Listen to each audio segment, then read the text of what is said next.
Hello everyone and welcome back to the channel. So today I'm going to be talking to you about one of the very few things which is universally hated by UCAT students, probably the most hated thing apart from the UCAT itself, which is the damn UCAT calculator. Okay, so this pile of junk is one of the worst things about the UCAT, I would argue. It's quite impractical, pretty much useless, and in fact some people hate the calculator so much it actually forces them to do mental maths, okay? And that's one of the points that I'm going to talk about a little bit later. But so what I'm going to do in this video today is I'm going to really quickly take you through all the important functions of the calculator that I think you should know, and then we will kind of take it from there. Okay, so just the first couple of things to start off with. So firstly, whilst the calculator is there, it's not essentially the most efficient thing. So what I would say is you kind of have to assist the calculator. So that's the first point that I would talk about, okay? So make sure that you assist the calculator. So what that means is if you're doing a calculation where you have to multiply 25, where you have to add 25 to 85 and then multiply that by 34, do the 25 to 85 in your head, okay? 25 plus 85 is 110, and then put 110 times 34 into your calculator, okay? So I'm not saying you have to do every single calculation in your head, right? But do the appropriate ones, okay? Don't like completely spoon feed everything into the calculator. That isn't the idea. Mental maths can be really, really useful and is one of the best ways to be able to improve your speed here and there, okay? So that's one thing that's really, really important. The other thing I would say is if you don't already own some kind of keyboard that has the keypad at the side, I would really, really recommend you guys to practice on a device that does. Okay, so the second point is practice using the keypad. Okay, so what I mean by that is obviously every keyboard will have the numbers 0 to 9 across the top on the top row, but most like Windows laptops or keyboards also have the kind of keypad on the right hand side. So if this is your keyboard, then they'll have that keypad like it's like located over here. Okay, the reason why that's useful is because all the numbers are really close to each other, and then you have all the signs in this a little bit over here as well, so everything is nice and compact. Whereas if you're using just the top numbers across the just the numbers across the top, it's a little bit harder to get to. Okay, so the reason why I'm saying practice using the keypad is because it's really, really inefficient to use your mouse to click numbers. Okay, I'm not sure, many of you guys probably don't do that, but there may be some people out there who do that, but it's a massive time drain, so please do not do that. Okay, so practice using the keypad, and if you don't have obviously I appreciate that some people may not have a device that actually has a keypad, or they may not be able to get a keyboard for this instance, but I totally understand that. But just to let you know that when you're actually sitting the exam, you will have that kind of keypad there, so it's good to practice with it if you can. But if not, it's the end of the world. If not, it's not the end of the world, sorry. But it can be like a really, really useful tool. Okay, so make sure to practice with it. Okay, and practice, because I think another thing that a lot of people don't understand is that it's really, really important to kind of understand all of the tools and the functions of the calculator as well. So that's my third point, which is understanding the functions of the calculator, and in particular what I'm going to talk about today here is going to be the memory function. So in just a second I'm going to switch over to Medify, and I'm going to take you through the memory function itself, as well as some other like neat little hacks and kind of tips and techniques that I've discovered as well. Okay, so this is really, really important to be able to do. But understand the functions well, and learn some of the shortcuts as well. Okay, so let's go over to Medify then, where we can kind of explore the calculator in a little bit more detail. Okay, so you can see I'm over at Medify now. I pull open the calculator. So I'm on my iPad now, so obviously I can't use the keyboard shortcuts or anything like that. But I will, obviously, ideally, I would have pulled up the calculator using Alt-C. Okay, so in another video, I'll kind of like detail the keyboard shortcuts and stuff. But like really quickly, I'd say that you should use some of them. I would say you should probably use Alt-C and Alt-N. So Alt-N is next question, and Alt-C is to pull up the calculator. Those are the two that I predominantly use. And then, of course, all the keypad ones for your numbers and stuff, okay? So the first thing that I want to talk to you guys about is the memory function. So I guess when I sat my UCAT, which was 4 years ago now, I didn't actually understand how to use the memory function. I didn't even know it existed. Like, I saw these letters on the calculator. I had no clue about how to use them. And I'm sure that might be the same with many of you guys as well. But I just wanted to talk you through it because it can be a useful tool, okay? Even now, to be fair, I don't really use it that often. Perhaps if you saw in my QR walkthrough, I used it maybe in a couple of places, but even then I just find it sometimes nicer to just write it down really fast. Just depends on how comfortable you are with using the memory.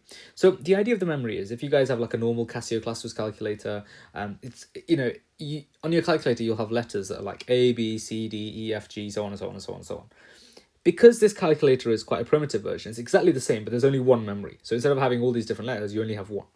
So let's pull up a number. So I'm going to do 59 times 59. So to stick any number in the memory, you click M plus, and a little M appears, okay, telling you that that number's in the memory. Now, to get rid of a number from the memory, there's two ways, okay? So bear with me, I'll come on to explain them, and it'll make more sense in just a bit. So there's two ways. So one is what I call short-term removal, and the other is what I call long-term removal. Okay, so short-term removal is like if I put a number immediately in the memory. So right now, all I'm doing is I'm spamming between M plus and M minus. So imagine I put this number accidentally in the memory, my finger slipped or something, and then I click M minus. What that's going to do is it's going to basically get rid of that number from the memory. The M disappears. Okay, but let's imagine now I actually wanted to keep this number in the memory. So I put 3481 in the memory. I'm going to clear my calculator and I'm going to go on to do another sum. Okay, 92, and now I want to do 92 multiplied by my old number. I'm going to do 92 x, well, multiplication sign, or if you guys are using the keyboard, it would be the star sign, star, and then I click MRC. So MRC stands for two things. It stands for memory recall and memory clear. If you click it once, it will pull the number back. Okay, so if you click it once, it activates the memory recall function. But if you click it twice, then it clears the number. So this is what I mean about long-term removal, okay? But let's take it step by step. So I put a number in the memory, I go on and do a second calculation. I want to multiply this number by my number in the memory. So I click MRC and you can see my number pops back up. I just click enter and I get my next number, okay? So I get this number now here. So to get rid of a number from the memory, once you've done a couple of stages, so like, remember, M minus is short term. It's like immediately after you put a number in the memory, like if you made a mistake and you didn't want that number in the memory, to get rid of it immediately, you have to click M minus. But you can see now, if I spam M minus, I'm not sure if this is visible on your screen, but nothing happens. And that's because M minus is only for the short term. So how do we get rid of it in the long term? Like I said, what you have to do is you have to click MRC twice and the number will disappear, okay? And then if you click it one more time, everything, just the whole screen will go. Okay, so MRC is a really, really useful tool, but it's kind of bifunctional. One click recalls the number, two clicks clears the number. Okay, so this is what I mean about short versus long term. So, for example, if I was to do 45 times 45, stick it in the memory, oops, I made a mistake, pull it out, click M minus. Okay, so M plus to put it in, M minus to take it out. So let's say I actually wanted that number in the memory, click M plus, go on and I do my second calculation, 54 times 54. Now I want to add my old number, I click MRC once to bring it back. But if I actually wanted to clear the memory, I'd click MRC twice. Okay, so I hope that makes sense. So MRC is long-term clearance as well as just recall, whereas M minus is just short-term clearance, and M plus is just to put any number in the memory.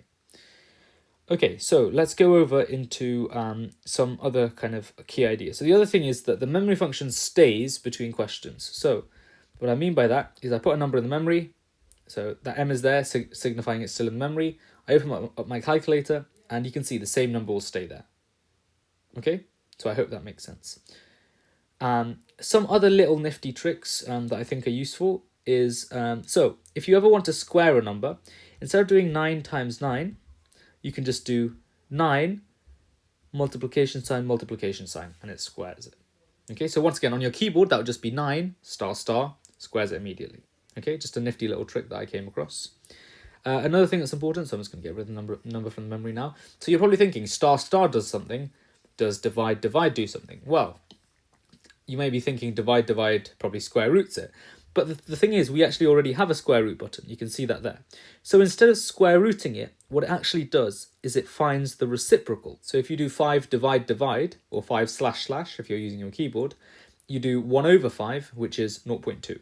Once again, I can do 56 divide divide, and that gives me 1 over 56. So it's just like, you know, it's not going to change your score massively, right? Like this isn't going to completely affect the way that you do QR, but it's just little things that might simplify questions for you. That's all it is.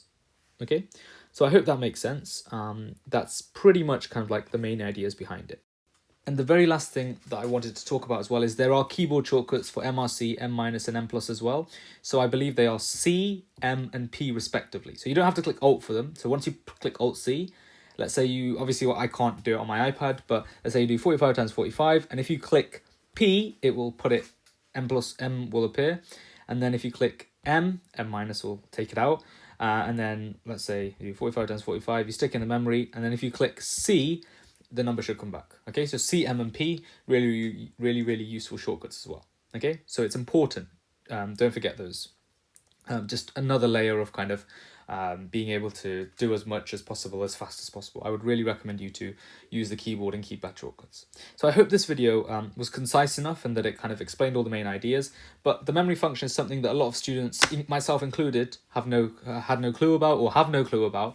And so therefore, because I discovered it afterwards, I thought it would be something good that would be useful and that you guys might enjoy.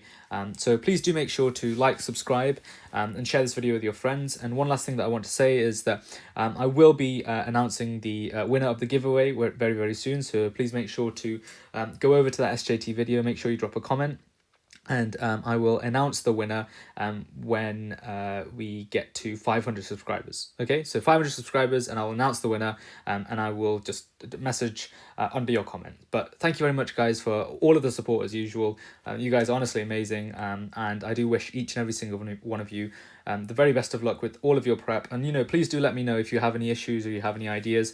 I'm always happy to respond to you, whether it's via email or in the comments. I'll do my best to get through to them all. And of course, I've got so many other videos, just trying to get as many out as possible for you guys. So thank you very much, and I'll see you guys in the next video. Please do drop a comment if this video was helpful, and tell me what you'd like to see next. See you later.